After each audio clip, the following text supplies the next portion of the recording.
The Origin Stories, Spider-Man, Iron Man. The Origin Stories, Spider-Man. Have you ever felt lonely, sad, powerless? Peter Parker felt that way every day. He was a student at Midtown High. Peter enjoyed his classes and studied hard, but he didn't have many friends. The other kids at school made fun of him for being a good student. It made Peter feel very small. But nothing could stop Peter from enjoying science. He was the best student Midtown High had seen in many years, and his teachers were sure that he would grow up to be a famous scientist. He loved experimenting in the lab and coming up with new inventions. Peter's family were very proud of him. He lived with his Aunt May and Uncle Ben in Queens, New York. Peter loved them more than anything, and whenever he felt sad in school, he just reminded himself that he'd soon be home and he'd start to smile. Even though the other kids at school didn't like him, Peter never stopped to try to be friendly. He had heard that there would be a great demonstration in the science hall, so he asked some of the other kids if they wanted to join him. They just laughed at Peter. One of the kids, bully named Flash Thompson, pushed him into the ground, making him drop all his school books. Angry and upset, Peter gathered up his books and went to the demonstration alone. By the time Peter arrived at the science hall, he had forgotten all about Flash Thompson and the other kids. All he could think about was the experiment. The scientists were going to try to control a radioactive wave. It was so exciting. Peter eagerly looked on. Finally, the rays were ready. The audience gathered around. The demonstration was about to begin, but so did something else.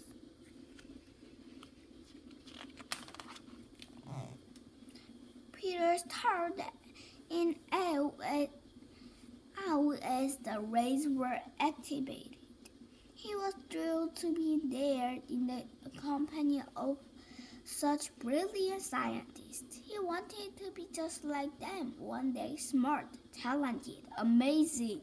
Everyone was so fascinated, and no one noticed the tiny spider that descended between the rays just as they were activated. The rays hit the spider, turning it radioactive. The spider fell towards the ground, and as it died, it bit the nearest living thing, which happened to be Peter Parker. Peter suddenly felt weak and tired. The room began to spin. The scientists noticed that he looked ill and offered to help him. But Peter just wanted to get out of the dark laboratory and into the fresh air.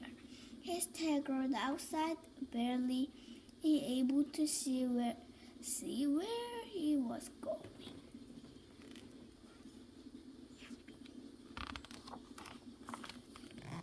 Peter felt a sudden, peculiar tingling in his head. It was a strange nagging, arguing feeling that he had never felt before. It seemed to be saying that he was in danger. The only thing he knew for sure was that he was meant to reach somehow, to do something. he did. Peter was sure he must be dreaming. He couldn't really be climbing a wall. It wasn't possible, but somehow he kept putting one hand over the other, climbing higher and higher. When he reached the roof, Peter grabbed onto the chimney and crushed it with his bare hand. He had never had that kind of strength before. He looked down at the street straight before.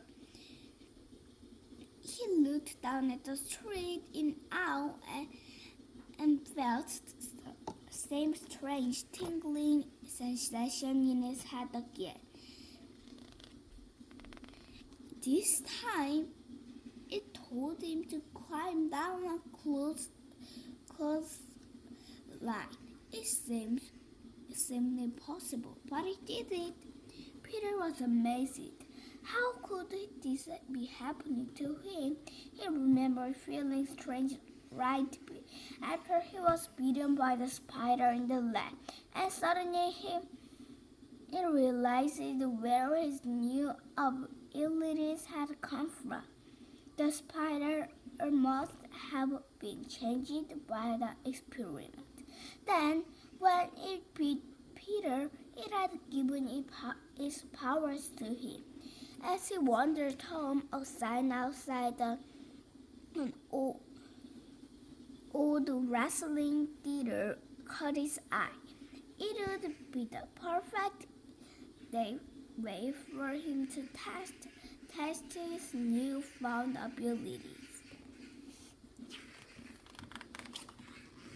Peter rushed home, and then he rushed straight back out.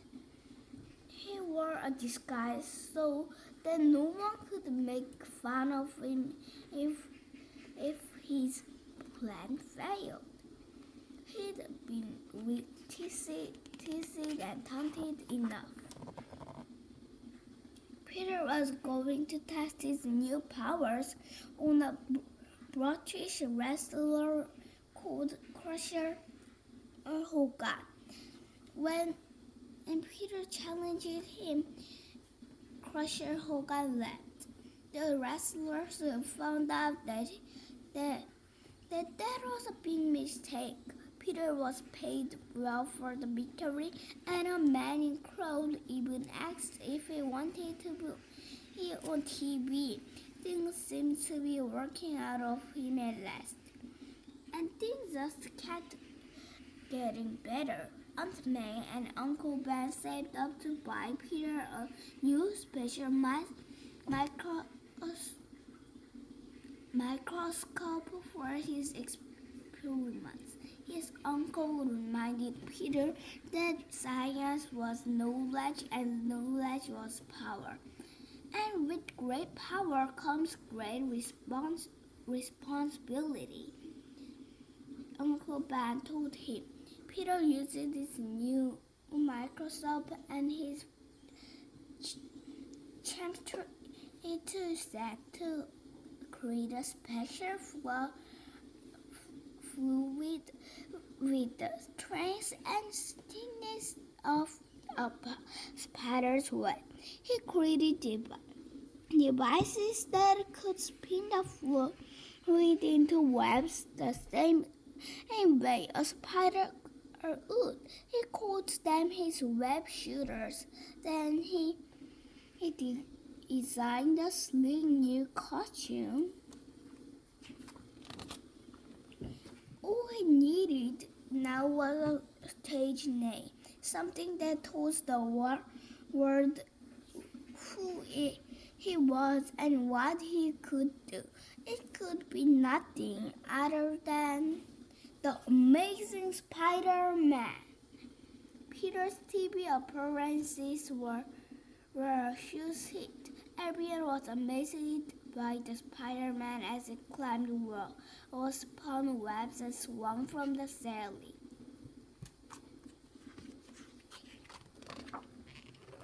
Soon everyone wanted a piece of Spider-Man.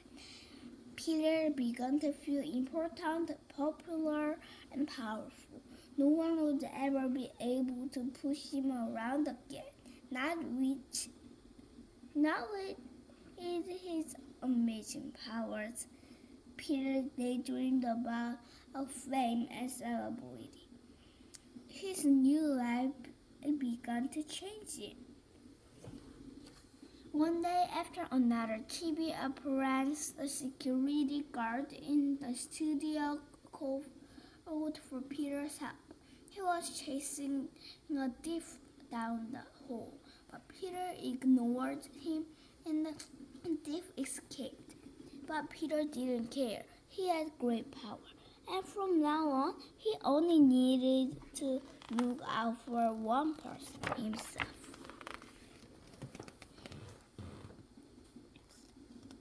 But one night on his way home from a TV performance, Peter arrived to find his police cars parked outside his aunt and uncle's house. Peter knew something was terribly wrong, and he was right. His uncle Ben had been killed by a criminal. The police officer told Peter not to worry. They had cornered the crook at an old waterfront warehouse. Peter immediately ran upstairs, put on his costume,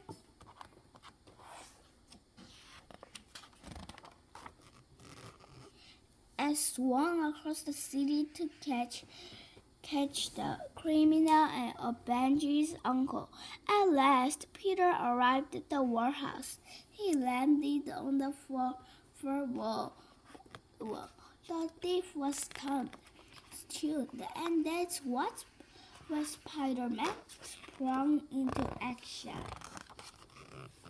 The man reached for his gun, but Peter was too fast. Before the man could shoot, Spider-Man sent out a web, snatching the gun away. The crook's hat flew from his head, and Peter finally got a good look at it. As he looked at the crook, something slowly dawned on him. Peter felt a heavy weight in his chest. It couldn't be, but it was. The man who had killed his uncle was the same man he allowed to escape into the elevator at the studio. If only Peter had stopped him, then if only he had not acted so selfishly. Stunned, Peter tied up a criminal in webbing and dangled him from a street lamp for the police to find. The most Peter could do now prevent him from hurting anyone else.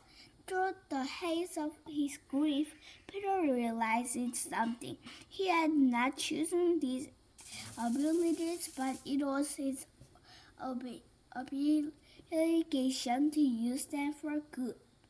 It was not about money or fame or any of the other rewards his powers could give him.